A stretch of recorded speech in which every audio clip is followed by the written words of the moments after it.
आइए प्रियजनों, आज हम शनिवार व्रत कथा सुनते हैं।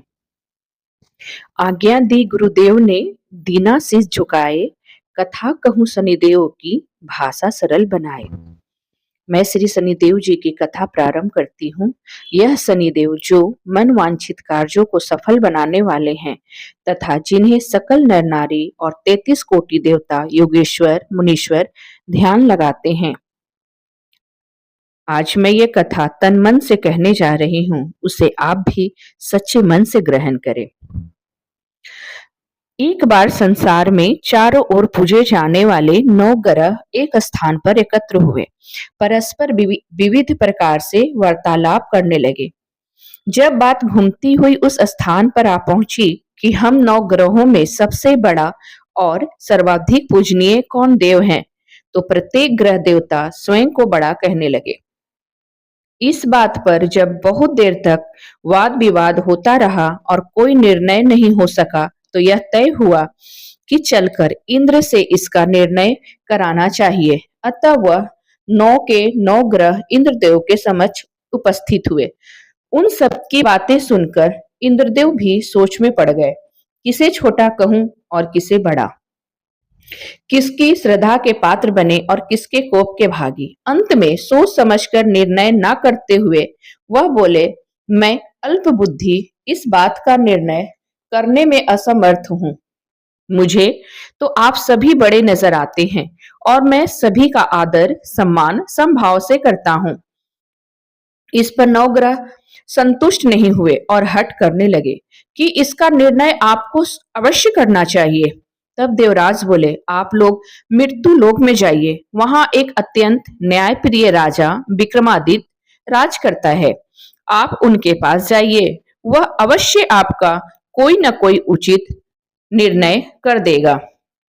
इंद्र से निराश होकर 9 ग्रह मृत्यु लोक में जाने को तत्पर हो गए। देवराज इंद्र ने जब उन्हें वहां जाते देखा तो प्रसन्न होकर चैन की सांस ली। इस धर्म संकट से निकलना उनके लिए सचमुच ही कितना दुष्कर था, पर अपनी चतुराई से अपने ऊपर आए संकट को राजा विक्रमादित्य पर टाल दिया। उज्जैन नगरी की उन दिनों सारे ही भारत में धाक थी।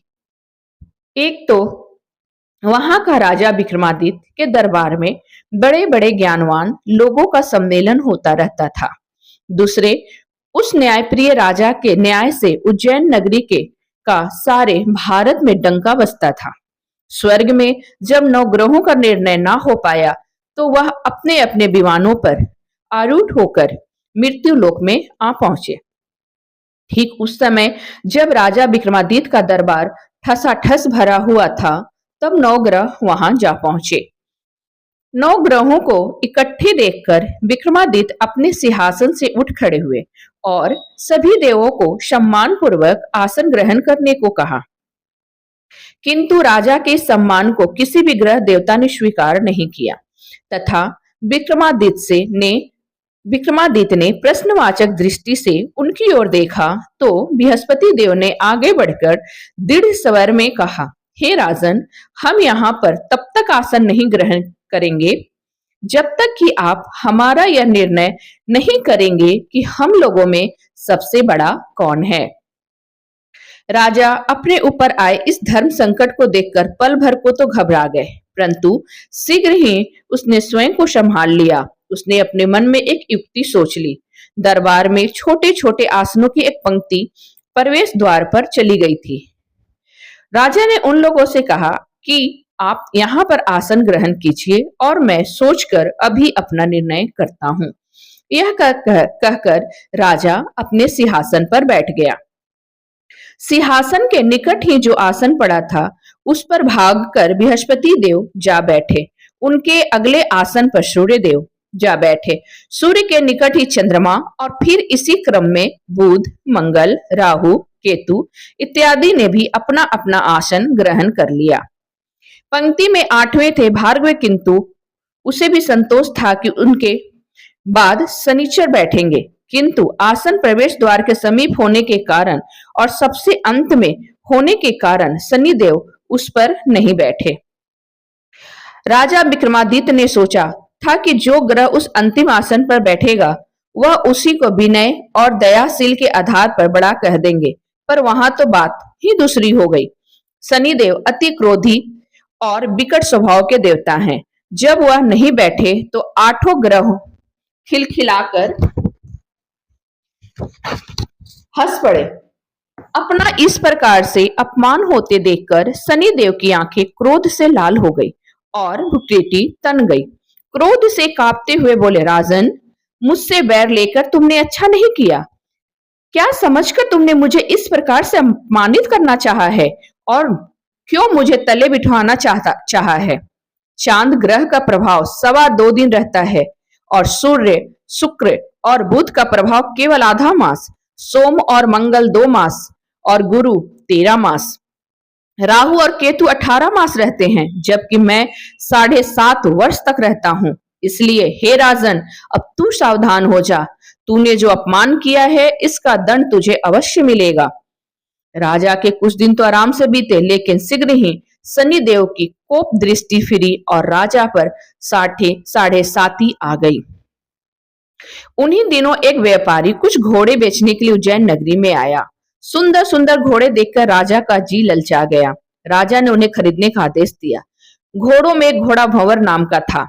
राजा उस पर चढ़कर देखने लगे। कुछ देर तक तो घोड़ा राजा को लिए वहीं घूमता रहा, लेकिन फिर सहसा भाग खड़ा हुआ। राजा को बड़ा अचंभा हुआ। घोड़ा एक भयानक जंगल में राजा को पटककर अंतर्धान हो गया। राजा अकेला उस वीरान जंगल में भटकने लगा। सायं के समय जब उसे प्यास बहुत सताने लगी तो वह जोर जोर से चीखने लगा। उधर एक पगडंडी से एक ग्वाला अपने गांव को जा रहा था। वह राजा की आवाज सुनकर रुक गया। राजा उसके पास गया। ग्वाले ने उसकी व्यथा जानकर उसे निकट की नदी पर ले जाकर पानी पिलाया। पानी पीने के बाद राजा स्वस्थ हो गया और प्रसन्न होकर उसने ग्वाले को अपने हाथ की अंगूठी उतारकर दे दी और कहा कि मैं उज्जैन का रहने वाला हूँ, यहाँ रास्ता भटक गया हूँ, तुम मुझे रास्ता दिखाओ। तब ग्वाला उसे अपने साथ गांव में ले आया। वहां एक मिष्ठान की दुकान पर राजा ने मिठाई खा पी कर भूख मिटाई और दुकानदार को भी एक अंगूठी उतार कर दे दी। दुकानदार के पूछने पर उसने उससे भी यही कहा कि वह उज्जैन नगरी का रहने वाला है और उसका नाम बोना है। फिर वह दुकान के बंद होने तक वहीं बैठा दुकानदार से बातें करता रहा। उस दिन दुकानदार की बिक्री बहुत हो गई। उसने सोचा, यह भाग्यवान पुरुष है जो इसके आने से आज मेरी इतनी बिक्री हुई है। इसलिए रात होने पर वह उससे बोला कि वह उसके साथ उसके घर चले और उसके साथ ही भोजन भी करे। राजा मान गया। जब वह दोनों घर पहुंचे तो दुकानदार की पत्नी ने उनका बड़ा स्वागत सत्कार किया और अतिथि के लिए विशेष रूप से भोजन तैयार किया। भोजन करते समय एक अद्भुत घटना घटी। जहां राजा भोजन कर रहा था वहीं सामने की दीवार पर सोने का एक सतलड़ा हार टंगा हुआ था। उसके पीछे एक चित्र थी। सहसा ही वह हार वहां से अदृश्य हो गया। दुकानदार के यहाँ एक बांदी थी। उसने जाकर घर की मालकिन से कहा कि वह खुट्टी पर हार नहीं है। जब बात दुकानदार तक पहुंची तो उसने राजा से पूछा। राजा बोला, मुझे तो नहीं मालूम, तुम्हारे और मेरे अतिरिक्त तो यहाँ कोई था ही नहीं। सच सच बताओ, हार कहाँ है? मुझे नहीं मालूम। राजा फिर बोला, मेरे पास कोई हार नहीं है। जब कोई निर्णय नहीं हो सका तो दुकानदार राजा को उस नगर के राजा के पास ले गया। उस नगर के राजा ने जब विक्रमादित्य की भोली भाली सूरत देखी तो बोला, यह व्यक्ति कभी भी चोरी नहीं कर सकता।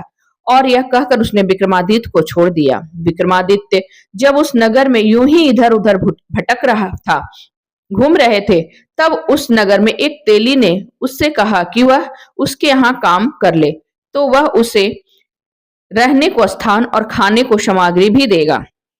राजा मान गया और तेली उसे अपने घर ले गया। वहां सारा दिन राजा धानी पर बैठा उसके बैलों को हाँकता रहता और तेली बाजार में तेल बेचाता। जब वर्षा ऋतु आई और मूसलाधार बारिश होने लगी तब धानी पर बैठे हुए विक्रमादित्य ने मौज में आकर ऊंचे ऊंचे स्वर में राग अलापना आरंभ कर दिया। निकट ही उस नगर के राजा का राजमहल था। वहां खिड़की में बैठी राजकुमारी ने जब राजा का मधुर स्वर में गीत सुना तो वह अपना दिल हार बैठी। उसने बांदी को पता करने के लिए भेजा। बांदी वहां राजा को गाते हुए देखकर लौट तो राजकुमारी से बोली कि वहां पर तो कोई अति सुकुमार नवयुवक बैठा मस्ती में आंखें बंद किए गा रहा है। राजकुमारी ने सुना तो उसने अन्न जल का त्याग कर दिया।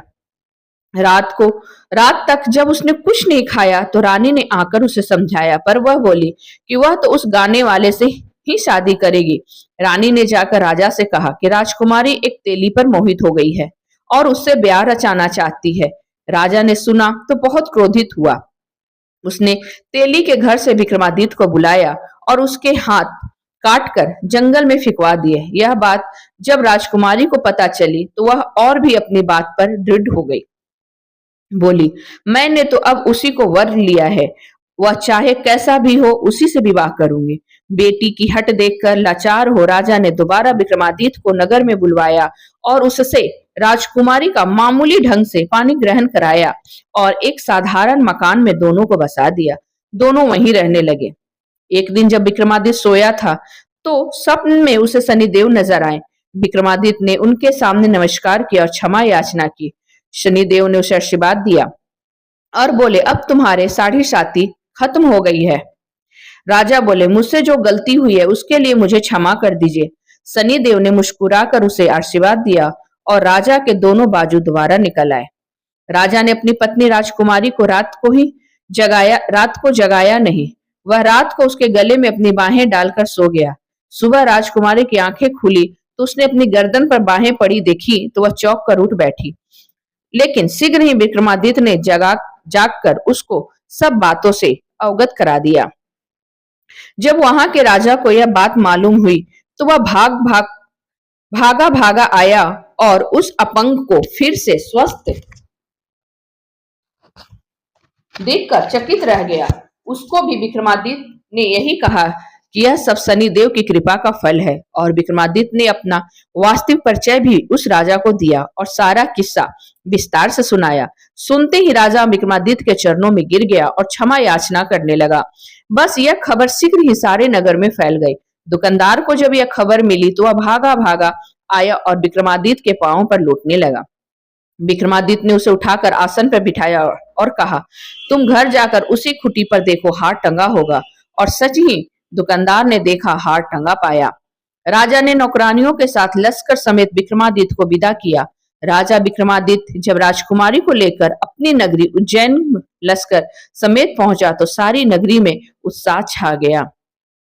अपने राजमहल में प्रवेश करने से पूर्व विक्रमादित्य ने 9 ग्रहों की पूजा की और शनिदेव को सर्वोच्च स्थान दिया। साथ ही उसने नगर भर में ढिंढोरा पिटवा दिया कि शनिदेव मनोवांछित फलों को देने वाले हैं और 9 ग्रहों में सर्वोच्च स्थान रखते हैं। इस प्रकार शनिदेव को मनाकर विक्रमादित्य ने अपने राज यश और कीर्ति को प्राप्त कर लिया।